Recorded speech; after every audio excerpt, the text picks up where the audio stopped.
nombre es Caterina Milone. He sido convocada para darles una charla sobre desprescripción y bueno, brevemente contarles nada más que me encuentro en la ciudad de Comodoro Rivadavia, en Chubut, en el sur, en Patagonia, Patagonia Austral de nuestra Argentina. Seguramente han sentido nombrar de ellas por el último temporal que existió, sobre todo por los desmoronamientos y los aludes que se generaron por la caída de agua por las montañas. ¿Sí? Esta es la foto del Chenque que están viendo allí, que ven de un lado aterrazado, del otro lado no. Eso se derritió como chocolate, si se quiere.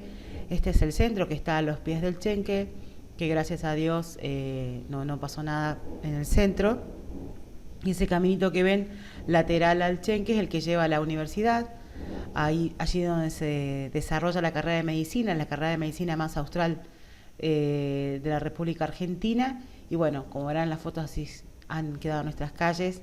Y nada, simplemente era compartirles que estamos cerca, pero estamos lejos, pero de igual manera nada impide, gracias a las tecnologías, de poder llevarles a ustedes esta mini charla sobre polimedicación o polifarmacia, como también se le dice, ¿sí? Seguramente habrán visto en algunas de las clases que les habrán dictado sus docentes esta fotito que habla de cómo está medicalizada la vida, ¿no? Cómo desde pequeños comienzan con la amoxicilina, siguen con los medicamentos para los déficits de atención, hiperactividad, los medicamentos que se utilizaban para suprimir el apetito y así, conforme avanza la edad, para llegar a mayores de 65 años consumiendo cualquier cosa, ¿sí? Ya el profesor George Peters, lamentablemente fallecido en el 2006, él decía, un medicamento está bien, 2 medicamentos es posible, 3 medicamentos, vigilar al paciente, 4 medicamentos, vigilar al médico, 5 medicamentos, hospitalicen al médico, ¿sí? Un poco problematizando esto, ¿no? Y en cierta manera la introducción para poder hablar de polimedicación o polifarmacias es poder entender esto de que la mayoría de los actos médicos van a terminar con una prescripción, terminan con una receta, el paciente les pide la receta. Que un medicamento esté a la venta no implica que sea bueno, ni mucho menos que un medicamento que sea nuevo implica que sea mejor. Son 3 premisas básicas, con palabras muy simples, rudimentarias si se quiere, pero que informan sobre 3 condiciones sumamente importantes en la formación de un médico de grado. También habrán visto cuando cursaron la primer parte de lo que es fases o cómo se desarrolla un medicamento, esto de lo que pasa en la evidencia clínica y qué es lo que sucede en la práctica real. Y el objetivo de los ensayos clínicos simplemente es evaluar tecnologías. A los ensayos clínicos como instrumento de investigación, que es lo mejor que existe hasta ahora para poder investigar un medicamento, no le interesa evaluar pacientes. Lo que ellos evalúan es una tecnología. Lo que buscan los ensayos clínicos es encontrar la eficacia a algo, la probabilidad de que algo sea eficaz. Y ese ensayo clínico no está diseñado para ver qué paciente va a responder. Simplemente mostrar si es eficaz o no una determinada tecnología, que en este caso es un medicamento. Nada, volver a recordar estas fases, ¿no? Cómo iban ascendiendo, si se quiere, la fase 1, la fase 2, la fase 3, la fase 4, hasta que el medicamento se registra finalmente en el mercado, se comercializa, se dispensa, se prescribe, se utiliza. Pero detrás de toda esa escalada de las fases y detrás de esa cadena, si se quiere, a la hora de que un medicamento esté a la carta en cualquier farmacia, hay un sinnúmero de eslabones que suceden en la famosa cadena del medicamento. Y es allí en donde quedan, se vulneran, se actúa por omisión o por mala acción, ¿sí? Pero de alguna manera toda esa cadena del medicamento es la que problematiza en esta mala utilización de medicamento que puede llegar a terminar en una polimedicación. Continuando con esta introducción, nos queda bien en claro que los medicamentos son un bien de la salud, no son un bien de consumo, y que no todo problema de salud se soluciona con medicamentos. Es más, muchos problemas de salud se solucionarían si supiéramos cuántos y cuáles medicamentos consume un determinado paciente. Entonces, de cara a esta mini introducción, yo puedo definir polimedicación en forma cuantitativa cuando digo que un paciente utiliza muchos medicamentos de manera crónica, o sea, más de 3 semanas, ¿sí? Medicamentos que sean prescriptos o que sean de venta libre. Ahora, más o menos, estoy en una definición cuantitativa, vamos a poner un número. Una polimedicación menor es consumir de 2 a 3 fármacos de manera crónica. Una polimedicación moderada es consumir de 4 a 5 fármacos. Una polimedicación mayor es un paciente que consume más de 5 fármacos por día, ¿no? De manera crónica. Y un gran polimedicado es cuando el consumo es mayor a 10 fármacos diarios, que lo existen y muchos. Esta sería la definición cuantitativa. Hay otra definición que es una definición cualitativa. Y allí definimos una polimedicación apropiada, adecuada, cuando el paciente verdaderamente consume tal cantidad de medicamentos, pero porque son necesitados, están bien indicados. Puede haber una polimedicación inadecuada o problemática cuando habrá que ajustar, cuando algo no está bien, cuando algún medicamento está siendo mal utilizado. Y también está la pseudopolimedicación, creer que consume mucho, pero en definitiva, verdaderamente el paciente no los toma. Bien, ahí tenemos la teoría, ¿sí? La teoría, yo hablo de polimedicación o polifarmacia, como dicen otras escuelas, pero estamos hablando de lo mismo. Yo tengo una polimedicación cuantitativa o una polimedicación cualitativa de manera teórica, pero habrá que ver qué pasa en la práctica. Y esa polimedicación me va a marcar patrones de polimedicación.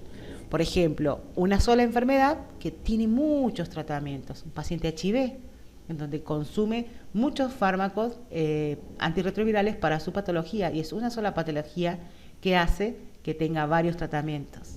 Lo mismo sucede con un paciente con esquizofrenia, por ejemplo.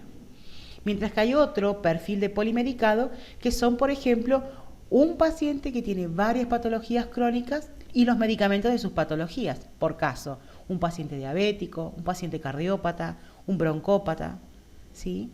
Y también puedo ir definiendo 3 tipologías de altísima vulnerabilidad, como lo son la población mayor, los adultos mayores frágiles, las personas con demencia avanzada, o también en cuidados paliativos, lo que serían los oncológicos en estadio terminal. Entonces, tengo una teoría, pero también tengo una práctica. Tengo que ver qué pasa en la práctica y cuáles son los determinantes de la polimedicación. Hay un sinnúmero de factores. Están los factores físicos, como decíamos, la edad, el sexo, los problemas cognitivos, las limitaciones funcionales, el consumir determinados tipos de medicamentos, tener más de 3 enfermedades crónicas. También hay factores psicológicos, como la pobre autopercepción o deficiente adaptación a la enfermedad, más trastornos psicológicos, psiquiátricos, depresión, ansiedad, etc. Hay factores sociales, como son la situación económica, el nivel de educación, la soledad, vivir en situación de dependencia o vivir en zonas rurales, alejadas, son todos factores sociales. Y también los factores propios del sistema sanitario. Por ejemplo, ser atendido por diferentes médicos que no escriben en la historia clínica o que si escriben no la tienen cuando atienden al paciente, cuando hay una policonsulta, esta cuestión esquizoide del sistema de salud. O el paciente que acude a diferentes farmacias, entonces no hay una farmacia que lleve el registro del consumo de ese paciente en concreto. Y así, sin números de factores que determinan a su vez la polimedicación. Pues bien, esta polimedicación tiene consecuencias a diferentes niveles. A nivel sanitario, falta de adherencia, más efectos adversos, más interacciones, más ingresos hospitalarios, mayor mortalidad. A nivel ético, obviamente, al no haber beneficios, al haber daños, hay una pérdida de autonomía, hay una ruptura de la relación médico-paciente, hay desconfianza en esa relación.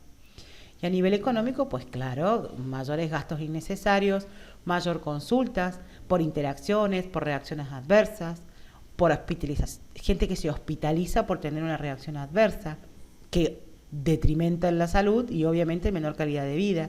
Y uno dice, bueno, a ver, pero en el hospital que yo estoy rotando, o en el hospital que yo veo, o lo que yo tengo acá cerca, no ingresan pacientes por reacciones adversas, porque es muy frecuentemente pensarlo, o decirlo, mejor dicho, es porque no se piensa.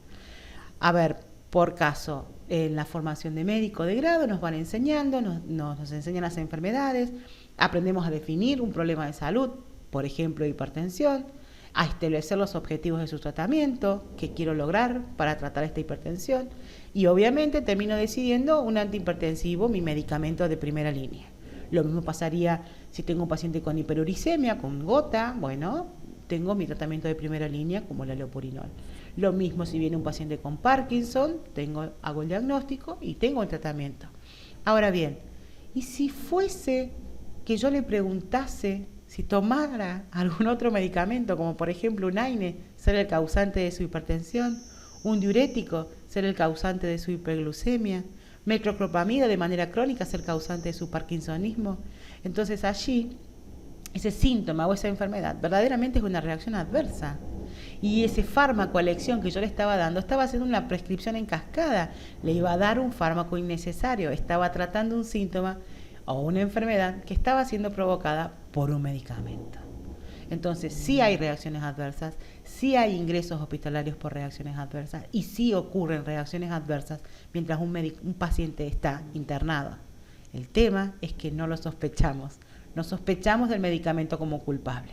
¿Se entiende? Entonces, para hablar de desprescripción, para hablar de desprescribir, es hablar de desmontar, de cesar un tratamiento, pero bajo supervisión, modificando la dosis, sustituyendo o eliminando un fármaco. Siempre tenemos que pensar en aplicarla siempre, o sea, siempre tenemos que pensar que es saludable reevaluar lo que está tomando mi paciente, ver qué enfermedades tiene y qué fármacos está tomando. Como verán, a lo largo de la presentación se van a encontrar con un montón de fotografías, no son al azar. Todas las fotografías que están en la presentación las he sacado de la página de polimedicado.org. Esta ONG española es un grupo de médicos, farmacéuticos, obviamente sin ánimo de lucro, simplemente lo que ellos quieren es problematizar, innovar, generar conciencia sobre el uso o el mal uso de los medicamentos, de las tecnologías, obviamente en pro del bienestar de la ciudadanía. Y ellos tienen diferentes métodos para hacernos llegar esta información y una de ellas tienen un festival todos los años de cortos y de fotografía, que es muy bonito, muy interesante, y todas las fotos que yo voy poniendo en la presentación son del último festival que se realizó. Año a año se hace uno, este año la convocatoria ya cerró, pero bueno, simplemente contarles que las fotografías están hechas para ese festival, ¿no? Han participado en ese concurso. Esta es una de ellas, y habla ahí Gavilán Enrique, que verdaderamente es uno de los promotores de esta línea, habla del proceso del desmontaje, ¿no? De sacar esa prescripción por medio del análisis, mostrando y tratando de resolver las contradicciones y ambigüedades que existen en el solo hecho de prescribir. Y hay muchas formas de desprescribir. Uno las podría clasificar en dos grandes grupos, que podría decir desprescripción por fármacos, que es tipo tala, explícita, así como más agresiva, si se quiere, y hay una desprescripción por pacientes, algo más artesanal, tipo poda, con métodos implícitos. La desprescripción por fármaco, esta tipo tala, son estrategias que van centradas en el fármaco. Son listados que tienen criterios, que tienen indicadores, que están ordenados por sistemas funcionales y obviamente es una información poco flexible, pero es muy útil para retirar de manera concreta fármacos que son innecesarios y que se utilizan. En esa desprescripción por fármacos hay diferentes criterios que se han publicado. Unos son los criterios de Beers, que son de Estados Unidos. Ellos clasifican en 3 categorías a los fármacos: aquellos que hay que evitar, aquellos que son posiblemente se exacerben enfermedades y aquellos que habría que utilizar con precaución. Ahora, estos criterios de Beers tienen muchas limitaciones, como por ejemplo, solo son para adultos mayores, no incluyen fármacos comunes, no incluyen interacciones, duplicidades ni aquellas prescripciones que no se hacen, son prescripciones por omisión. Mientras que los criterios de Top Start, que son criterios que se generaron en Irlanda, ellos de alguna manera tienen como dos grandes grupos: los STOP, que serían los medicamentos que habría que parar, que detener, pero estratégicamente el STOP es un acrónimo, ¿no? Que en inglés significaría herramientas para la detección de prescripciones potencialmente inapropiadas, y el START, que quiere decir comenzar, también es un acrónimo que es herramientas para llamar la atención del médico sobre tratamientos que deberían estar indicados y no están, ¿sí? Por ende, los criterios y los más recomendados, ¿sí?, en una desprescripción por fármacos serían los criterios de Stop-Start, porque de alguna manera es una herramienta instructiva y educativa de manera activa. Ahora bien, el otro grupo, que es desprescribir por paciente, esta cuestión más artesanal, es una estrategia, como la palabra lo dice, centrada en el paciente, va a insumir mucho más tiempo, son algoritmos, llevan un paso a paso, información obviamente es mucho más flexible, más válida y se estructura en 5 pasos. Revisar, analizar, actuar, acordar y monitorizar. 5 pasos. Vamos con el primero, revisar. ¿Qué reviso? Los medicamentos que consume. Con el método le dicen el brown bag o la bolsa marrón. Tráigame la próxima consulta, tráigame todos los medicamentos que consumes, todo. Lo que le indicaron los otros médicos, lo que usted compra solito, las plantas, los productos dietéticos, lo homeopático, todo lo que usted consuma lo pone en la bolsa y me lo trae en la próxima consulta. Tenemos que revisar los problemas de salud, los que están activos, los que están inactivos y obviamente el grado de conocimiento que tiene el paciente o cómo él percibe su salud y los medicamentos que él toma. Generalmente en instituciones, países o localidades donde esto de la desprescripción ya está establecido, el paso 1 generalmente se encarga la enfermera o personal entrenado antes de ingresar a la consulta médica. Hay diferentes test, pero en cierta manera el simple o más recomendado es el test de Morinski-Green-Levine, que son 4 preguntas que le hace esta persona que antes de la consulta empezaría a evaluar los medicamentos. En la antesala, esta enfermera o personal entrenado le hace 4 preguntas. ¿Olvidó alguna vez de tomar los medicamentos? ¿Sí o no? ¿Toma los medicamentos a la hora indicada? ¿Sí o no? Cuando se encuentra bien, ¿dejas de tomarlo? ¿Sí o no? Cuando se siente mal, ¿deja de tomarlo? ¿Sí o no? Entonces, hay un patrón en la respuesta, que el patrón ideal sería el del paciente cumplidor con la indicación, sería el que responde que no se olvida tomarlos, que sí lo toma a la hora adecuada, que no deja de tomarlos por más que se sienta bien y que no deja de tomarlos por más que se sienta mal. El patrón no, sí, no, no sería el patrón que significase a un paciente cumplidor. De allí pasaríamos al paso 2. Ya ahí el médico es quien en la entrevista, en la consulta, implementa ciertos algoritmos para evaluar esa utilización de medicamentos. Ahora bien, está el algoritmo de Garfinkel, que es el algoritmo de alguna manera validado. Están las herramientas de la Sociedad Española de Farmacia de Atención Primaria, que también es un interesante algoritmo de decisión. Y el posterior HAMDI, que es muy fácil de usar, pero no estaría validado todavía. Bien, el algoritmo de Garfinkel simplemente se va haciendo preguntas, ¿no? Preguntas y a medida que respondemos avanzamos al escalón siguiente. La primera es, ¿existe consenso basado en evidencia para utilizar este medicamento así tal cual está? ¿Sí o no? Si es sí, continúa. Si es no o no estoy seguro, a ver, me pregunto, ¿la indicación parece válida, relevante para este paciente considerando su grupo de edad, su nivel de discapacidad? ¿Sí o no? Y así voy avanzando. Ahora bien, el tercer paso, que es cuando yo decido retirar, sustituir o adecuar, ajustar una pauta, ya ahí es cuando voy descubriendo si, por ejemplo, hay duplicidades, si hay fármacos que se daban para un síntoma, que el síntoma ya pasó, o si ya pasó el tiempo superado, si el problema ya no está más activo, y de alguna manera decido que ese medicamento no tiene que estar más en la lista de los medicamentos utilizados por el paciente, pues bien, se retira. O lo tengo que sustituir porque encontré un fármaco inapropiado o una interacción entre fármacos o fármacos con opciones un poco más eficaces, bueno, lo tengo que sustituir por el más eficaz. Y obviamente si encontré que las dosis y las pautas no estaban bien, tendré que adecuarlas o ajustarlas a lo que corresponda. Entre esos, como ejemplo de sustitución o como ejemplos de fármacos más adecuados hay un montón. O sea, abajo van a ir viendo que en las diapos están las citas bibliográficas que avalan esta información y también donde está escrito, porque lo que meramente estoy haciendo yo es como un raconto de lo que está escrito, ¿no? Pero hay una revista también española, todo está escrito en español, así que está muy fácil de leer. Pero por ejemplo dice, a ver, tiene la indicación de inhibidores de la bomba de protones, genial. Esomeprazol, rabeprazol, lansoprazol, pantoprazol. No, bueno, a ver, la opción más eficiente es omeprazol. Mi medicamento de primera línea para esta patología es el omeprazol. Y listo. Lo voy simplificando allí o lo voy sustituyendo por los fármacos que yo conozco y tengo como medicamentos de primera línea. Igual con los AINES, igual con las estatinas, rosuvastatina, pivastatina, torvastatina, fluvastatina. Bueno, no, a ver, mis dos de primera línea, en este caso del ejemplo, simvastatina y atorvastatina a tal dosis.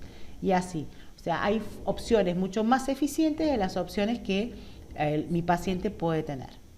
Lo mismo, hay un montón de fármacos que están utilizados en situaciones que no tienen evidencia. Por caso, dar protectores gástricos, ¿sí?, en pacientes sin factores de riesgo. O dar estatinas en prevención primaria con riesgo cardiovascular leve. ¿Se entiende? O sea, hay fármacos que están siendo utilizados sin evidencia. Entonces, bueno, esos fármacos habrá que retirarlos, ¿sí? Ahora bien, ¿cómo los retiro? El cuarto paso. Tengo que acordarlo con el paciente. Es muy complicado desmontar. Es muy complicado quitar un medicamento que el paciente tiene incorporado a su vida, a su rutina y a su concepción de que le hace bien. O sea, acá hay un juego, es una estrategia, y esta es una foto también de polimedicado, ¿no? Esa estrategia jugando con las expectativas del paciente, con sus creencias y preferencias, y adaptar las decisiones a las posibilidades reales. Porque a lo mejor hacemos toda la disquisición diagnóstica, hacemos la necesidad de retirar, mejorar o adecuar una dosis, y ahora bien, hay que convencerlo al paciente, pero con un paciente informado, ¿no? O sea, seguramente se los han repetido hasta el hartazgo, un paciente informado es un socio, pero ideal para llevar adelante un tratamiento y sobre todo tratamientos crónicos.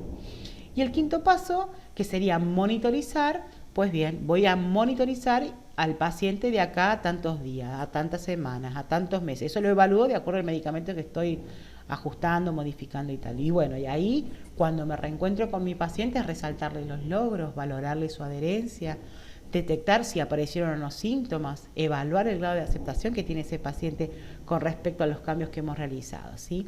De alguna manera, estos pasos, el de revisar los medicamentos, los problemas de salud, el grado de conocimiento del paciente, el del paso 2, analizar con el algoritmo que yo elija, actuar, retiro, sustituyo, veo, adecuar una dosis, acordar con el paciente y monitorizar el cambio que yo hice, en esos 5 pasos estaría desmontar la prescripción, la polifarmacia, la polimedicación que traía ese paciente. Y es allí, acá más fotos también de este concurso, de allí la discusión, ¿no? Esto, mientras el medicamento no sea sospechado como un posible agente causal, mientras sigan reinando disquisiciones diagnósticas que son superfluas, que no observan la participación de un fármaco en la enfermedad que trae el paciente, esa impericia farmacológica que existe, que nos rodea, jamás nos va a dejar salir del verdadero problema. Hoy por hoy tenemos una nueva enfermedad y esa nueva enfermedad se llama polimedicación.